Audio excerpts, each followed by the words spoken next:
Okay, thank you very much. We're out here at the Central Criminal Court, the Old Bailey in London, where the judgment for Ekweremadu has just been given concerning the case of organ trafficking.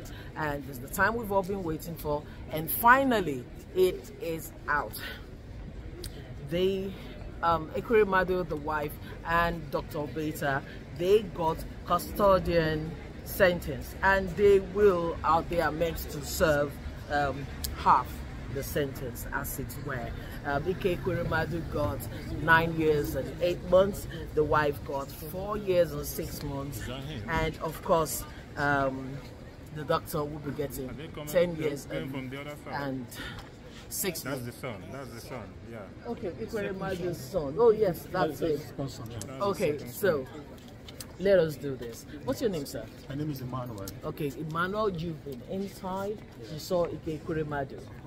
So what would you say his countenance is like? His countenance is not actually looking good. He's demoralized. He's demoralized, and then I think he regret the whole action, the whole processes, because I believe he's acting on good faith. Okay. But I'm just process. Yes. The process was actually the fault. The problem is having. Yes. Oh, sorry, I'm sorry. I just had to pan my camera. One of Ekwerimadu's son that was present in court today. Of course, you see the way the young man is walking down is quite sad. This is not a good time or happy time for any family, knowing that the father you grew up with will now be having a criminal record, and this is a case that is being talked about across the world. It's actually really a sad day for the Ekwerimadu's family, and Emmanuel is here talking to me about his experience in court today. Yeah, like I said, the Ekweremadu that I know is not looking good. Yes. The judge based the judgment on the fact that the process of procuring the organ was not really followed.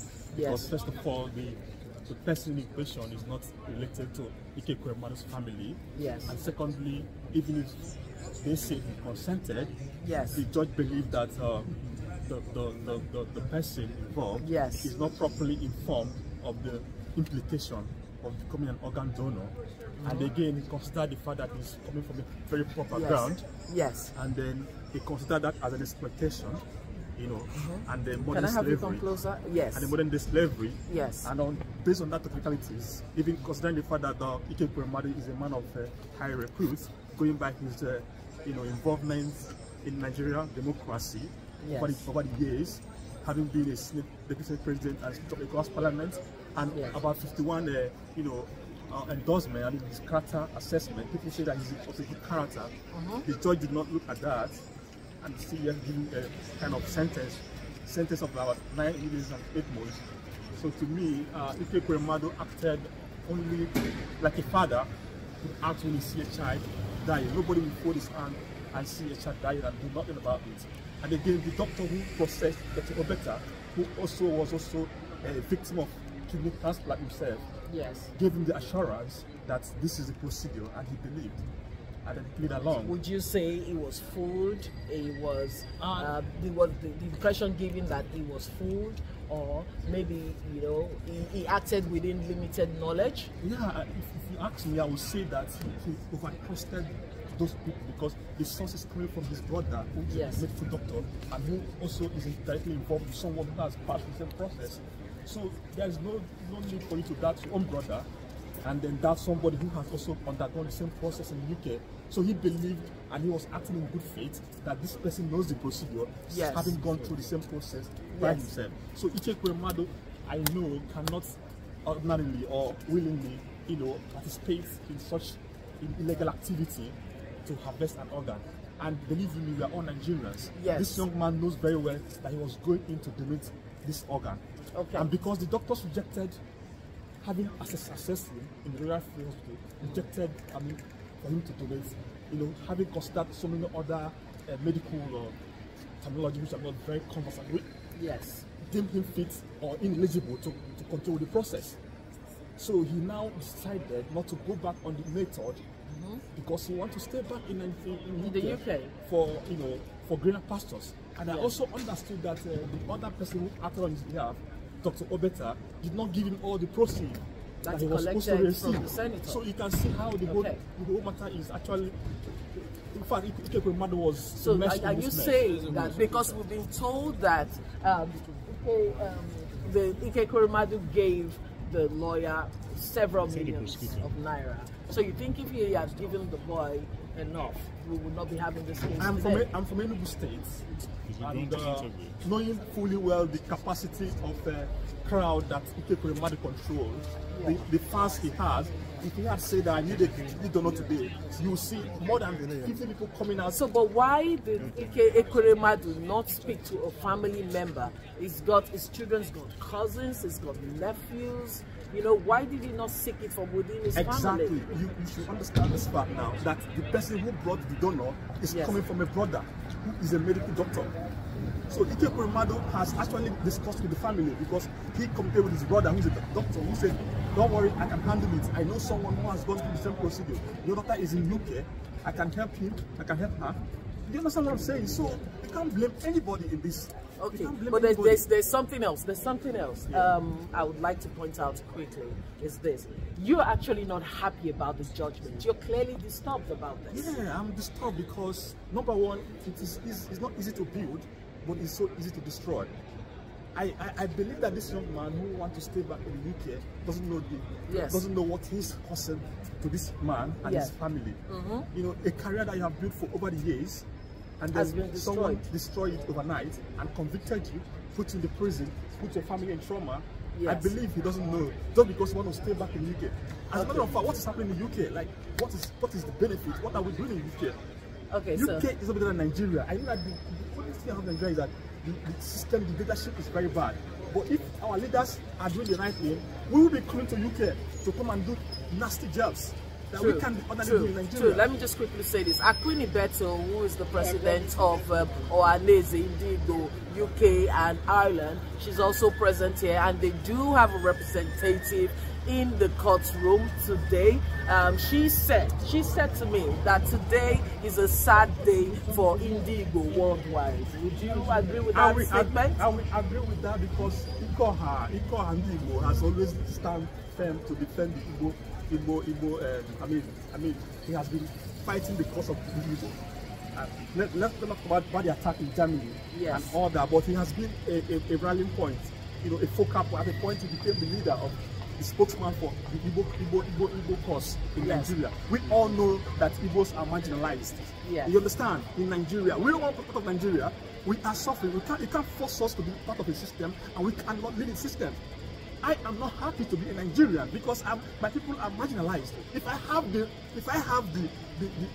capacity to do what Nzogu did in the United States, I will do more than that. I'm telling the truth. If I have the capacity to do what he did, I will do more than that. You're clearly upset. You're clearly upset. Thank you very much, Emmanuel. You're welcome. We're going to have another interview. Thank you very much. Okay, at this point, I'd like to call my colleague and friend Femi Oke of Better Nigeria Soros. Okay, Femi, I think you're better. The camera will take you better on this angle. Okay, Femi, we have seen what's happening today. We have finally reached the climax of this case. It started in June 2022, and this is May 2023. We're talking, it spanned almost 1 year, and this is it. This is it. The verdict is in. The judgment today. Ekweremadu gets 9.8 years. His wife, Beatrice, she got 4.6 years, and of course the doctor got 10.6. Is it justified? Have we attained justice? Do they deserve to be locked up for this long? They're expected to serve half this sentence. Should they serve more? Should it be less? What is your take? So you remember earlier on when we were discussing, when we were discussing, I did say to you that if they had got 5 years sentence or less, that would have been a result. I did say to you that the tariff is 15 years. In all likelihood, because they didn't plead guilty at the earliest opportunity, they would get a more harsher sentence. And I said to you, a third is likely to be the least that will be taken off. And if it's 15 years, a third will be 10 years. So 9 years, 8 months, and so on. Those are in line with the sentences to be expected.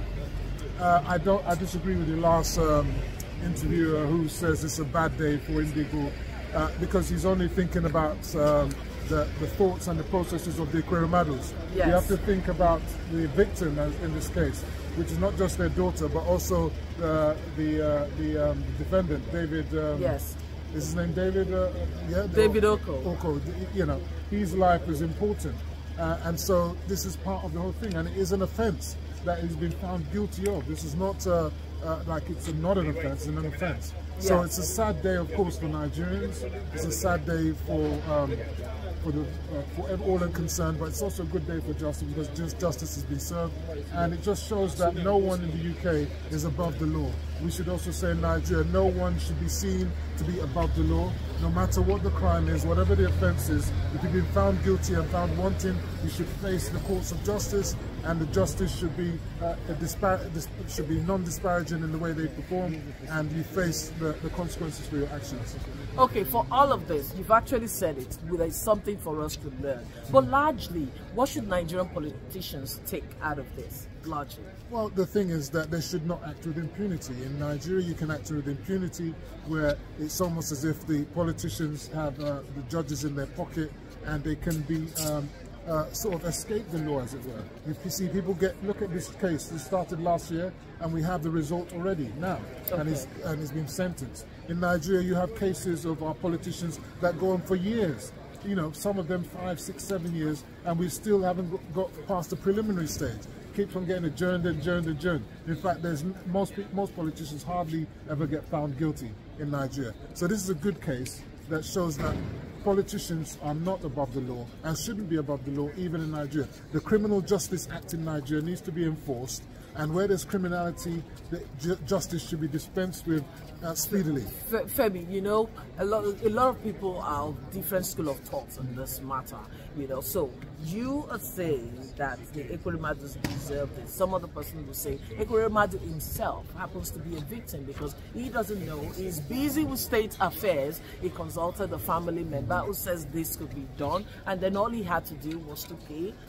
And people will be able to read the judgment. Provide the money to get the daughter well. People will be able to read the judgment afterwards. But what the judge did say in passing was that Ekweremadus are not innocent bystanders. They're not unintelligible sort of minor characters. He's a very established barrister. He's also fully aware of the law. He's very influential. He's got the capacity, he's got the money, he's got the influence. So he's not someone that should be ignorant of the law. You know, in the law, there's nothing like ignorance in the law. So, and it's also a barrister. So he's an influential person, so he should know and be aware of the impact of his actions. He's not a naive person, that's what I would say. That is true. Okay, now I would like to touch on this. There has been a massive media frenzy about this issue. Western media especially is like they were feasting on this. What was your take on that? Well, of course, as this is the first instance of the slavery, modern-day slavery, first instance, and therefore this case has been a landmark case, and that was another reason why they were given a harsh sentence, to act as a deterrent. I'm not talking about the sentence now. I'm talking about what the media, especially in the West, made of the issue. What the media always does, any bad news coming from Nigeria, they always highlight it, and this is the thing. We need, as Nigerians, to be pushing forward good news and not just always concentrating on the negative news. You see, negative news coming from, good news from Nigeria doesn't sell papers, doesn't sell media, so that's why you don't find many cameras where there's good news. But why Nigeria? Why is that interest? Well, look, this is an incident that's happened. We don't create the incidents, and things happen, and it's just one of those things that happen. So it's something that's happened, and we must face reality. So I have a pertinent question to ask you now. You know, all the pleading that was coming from the former president of Nigeria, Olusegun Obasanjo, Abike Dabiri, the chairperson for Nigerians in diaspora, you know, from members of the House of Representatives or the National Assembly as a whole. All the pleas are coming in, the pressure they're putting on the judge. do you think it has any impact on today's judgment? Remember, I did say to you that in all likelihood, all those kind of interdictions would actually not serve the Ekweremadu as well. And in fact, in the judgment, the judge also mentioned that. So I said that those things wouldn't serve them well, and they haven't done so. and that's why the sentence is quite long. 10 years plus 9 years and 6 years, is it plus? So those are very high sentences. 4 years plus for the wife, 9 years plus for the Ekweremadu. Those are very long sentences. They're going to serve at least half of that. Yeah. So those are long sentences, and so they will spend at least half of that. Okay, just a minute. Okay, viewers, I have with me Israel. And Israel.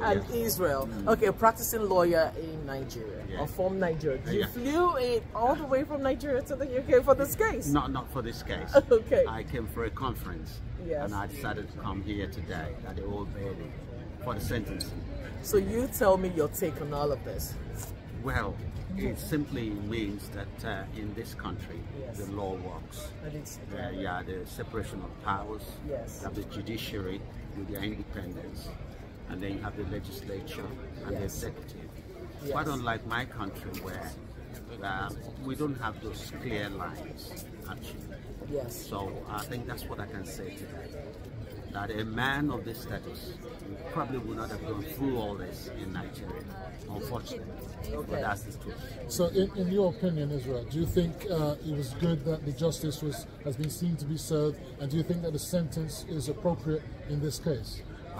Well, I wouldn't say anything in that effect, because I wasn't the judge. I didn't have the full facts of the case. But one thing is sure, that sentence has been passed. And but given the information you have, yes, given from the account of the prosecutor and what the defense had to say, is it deserving? This is human trafficking. Yes. Yeah.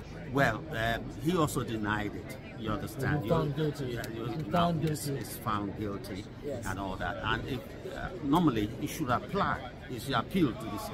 Appeal against this judgment.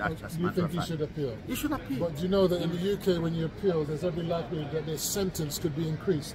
You think that's a good idea? I don't know about that. I don't practice here.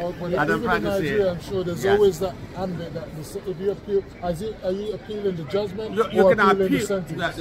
Appealing the judgment and the sentence, and there could be grounds for appeal. Normally there are grounds for appeal. So but one thing I'm saying here is that justice may have been served, at least that the issue of organ trafficking, this will serve as a deterrent. No other person will try to do that. Just coming from the Nigerian perspective, we have many politicians that have gone through trials in Nigeria, trials that take an eternity, and we never see the light of day. They keep going on a journey and a journey. What do you think about the dispensation of the Criminal Justice Act in this country compared to what we have in Nigeria?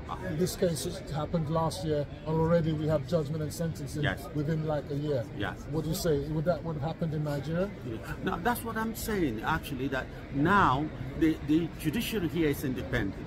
If it were in Nigeria, there would have been a political solution.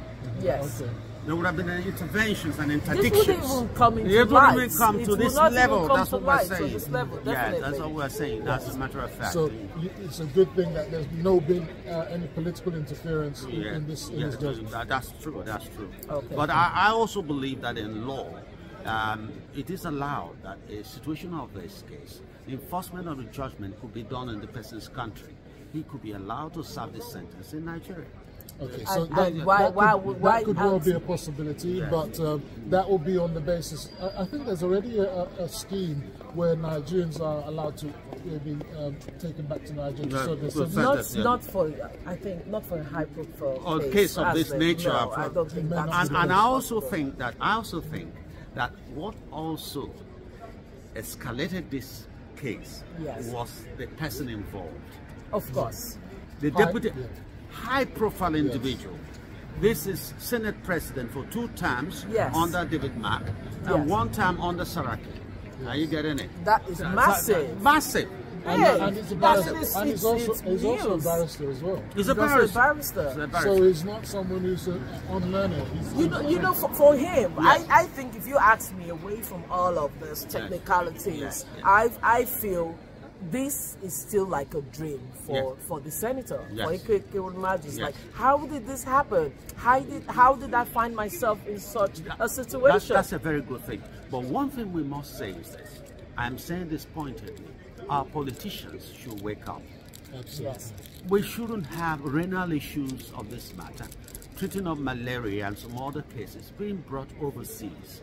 We could erect a good hospital. We have qualified doctors who train here in America to man a good hospital in Nigeria. And these cases could be taken care of. Isn't this a massive... This shouldn't be happening at all. Do you not think that there's an avenue for our private sector, the commercial sector, to actually be working more thoroughly in terms of creating these kind of medical services in Nigeria? If they are given the opportunity. They are given the opportunity to do that. You know, if you think about all of this, for the layman, I think this is so upsetting. Yes. It's so annoying. So disconcerting. Yes, and you know, for the Nigerian politicians especially, this as... I don't know why Ekweremadu tend to be a victim. You know, he had this issue in Germany and now here, but maybe there has to be a scapegoat. Yeah. But I do believe, or we Nigerians would want us to have a number of scapegoats when it comes to our politicians who see the need to always come abroad for medical tourism. Yes. Why can't you fix the health system in Nigeria? Stay there, trust it. Yes. Okpabio told us he built a world-class hospital in his state at the Akwa Ibom, but he can't even go in there to get treated. They all prefer to come abroad. This serves as a lesson to you. As much as our hearts goes out to Ekweremadu, his children, and you know, and especially Sonia, his daughter, this serves as a lesson to all of you. Get your acts together. Thank you. Now, you know that a new dispensation is coming in 24 days' time. Do you think that this will also be good for them in terms of looking to make things better in the health sector? Especially, yes, the incoming government should do something about this. Definitely. About this medical tourism. Thank you so much. Okay, thank you very much for talking to us. Israel and Israel. Thank you very much, Femi. You're welcome. Femi, we've had a good day today. Yeah, outside. Well, it's not been a great day as such. I mean, it's been pouring earlier on. Yes, yes, but we still managed to make do with with what we've got. And the sun's come out now. Definitely. You know, Nigeria is in the news again, yet again for something negative. I want to hear the world talking about our music, our movies, our creativity, and all the marvelous things that Nigerians are doing, and go away from celebrating the negatives about Nigeria. We do have many good doctors. Unfortunately, this doctor was not a good example, but we have fantastic doctors working in the NHS in the UK and elsewhere, so that's something to celebrate as well. And then, of course, our politicians. There's so much for you to learn from this, and Ashiwaju, I hope you are going to leave a legacy in terms of health. This is just an opportunity for you to show what you could actually do for Nigeria in that aspect. You know, so many. But at this point, we just have to, you know, end our talks here, and hopefully we'll be bringing you more talks of any other case or issues concerning Nigeria, blah blah blah. You just imagine one. And secondly, I must say, my name remains Rose Peter Graham, and of course, this is Femi Ekweremadu. We've been reporting. Yes, for Better Naija. Enough is enough, Esorosoke. Remember that one? We're coming in next week. Rose. Yeah, fine. We're going to be talking about this very topic in our next show next week, Thursday. That is true. 8 o'clock UK time. That is true. Yes, we'll be talking on it for a very long time. So I remain Rose Peter Graham of Rose on All Sides, and it's been on Ben Television UK. Thank you.